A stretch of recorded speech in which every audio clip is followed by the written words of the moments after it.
Hey guys, in this video, I'll guide you through how to restore the old YouTube layout. Alright, let's begin with the video. First, open the Chrome browser on your PC.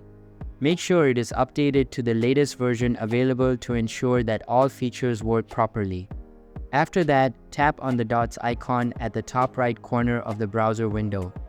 This will open a drop-down menu where you need to scroll down to find the option for the Chrome Web Store. Click on it, and a new page will open up. Once you are on the Chrome Web Store page, look for the search bar at the top right corner. Type in YouTube Redux and press enter. You will see a list of extensions related to your search. Open the first extension that appears in the search results. This is the one you need to install to restore the old layout. After you open the extension page, click on the Add to Chrome button to install it. A confirmation window will pop up. Click on Add Extension to complete the installation.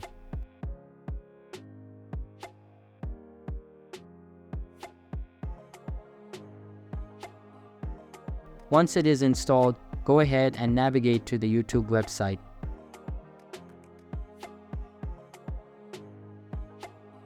You will notice that the layout has been restored to the old version, which many users find more user-friendly. So that's basically how you can restore the old YouTube layout. And that's it for this video. If you find this helpful, consider subscribing and giving this a big thumbs up. And I'll catch you in the next one. Thanks.